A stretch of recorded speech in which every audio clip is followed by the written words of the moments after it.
Now, what's happening in all the urban cities across America is that you got a process in place right now in urban redevelopment. They're using 5 techniques that totally wipe you out. One is called gentrification. They're going into all these major cities that used to be majority black populated cities, and they are erasing you.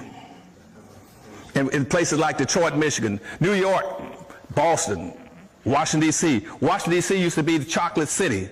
When I went there with President Carter in 1976, at that time, Washington, D.C. was 78% black. Now it's down to about 42% black. Wow. Chocolate City is gone. Detroit, Michigan is going to be totally wiped out by immigrants pouring into the society. Since 1970 up to now, we've had 45 million immigrants coming to the United States. They came in over you, and they're displacing you. And then the second term they use besides gentrification to wipe you out is a thing they call privatization. You go into Detroit, Michigan, as they gentrify, they're going to take all the public resources and things that should be owned by the public, they're going to place them through privatization to the hands of the wealthy whites. Whites are going to buy your golf courses, your subway systems, your bridges, your tunnels. They're going to control your airports, your parks, your museums. Why? Again, because Anderson says, he who owns and controls the resources got the power.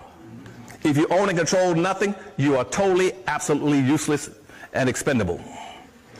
And that's why nothing has changed for us, because we don't understand the system of gentrification and privatization. The other thing they're using to wipe you out in those cities is called metropolitan forms of government, where now they're going to do regional form of government, which means that the whites in the suburbs can come into those black cities and set up some kind of a consortium to control what goes on inside those cities so they can extract the resources out of them.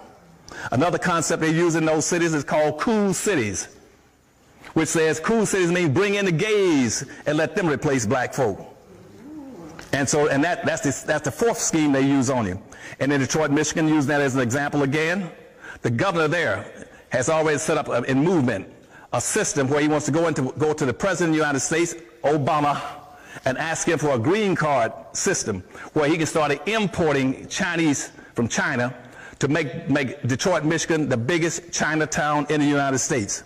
Even though that city had a 90% black population, they're going to bury blacks in Detroit, Michigan, underneath Asians coming into Detroit. And already in Detroit, Michigan, in Dearborn, right on the outskirts of Detroit, Arabs own 90%. 90% of all the businesses in the city of Detroit are owned by Arabs. Arabs and 90% black population must go to the Arabs to get what they want in terms of food, medicine, clothing. Because they own they own out of the gas stations. You got 146 gas stations in Detroit, Michigan. Arabs now own 144 in a black city. Blacks own 2 gas stations out of 146. You own nothing. The rest, the hotels are owned, and the 7-Elevens are owned by Indians. Asians are owning the laundries. The laundries, they're owning the hair and wig shops, the nail shops. Blacks own nothing in a 90% black city. And that's why now Detroit went into poverty.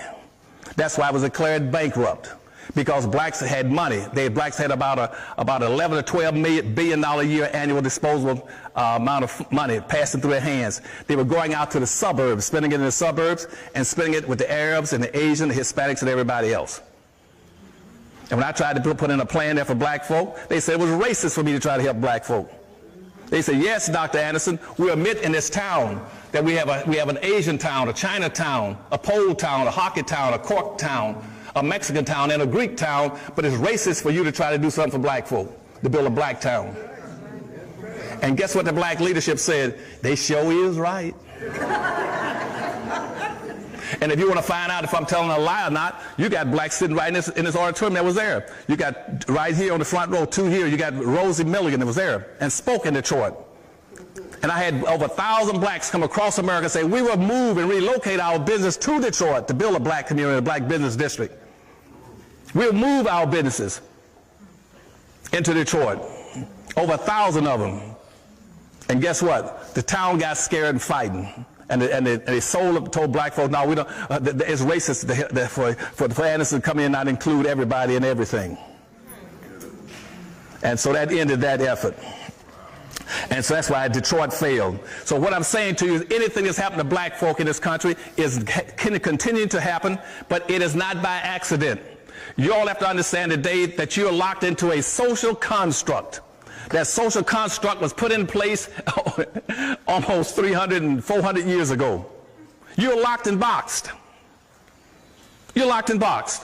Now, here's what I'm going to tell you that nobody else tells you. You're locked and boxed because of the United States Constitution, the Bill of Rights, and the Declaration of Independence. You're locked and boxed. We got black leaders can't figure that out.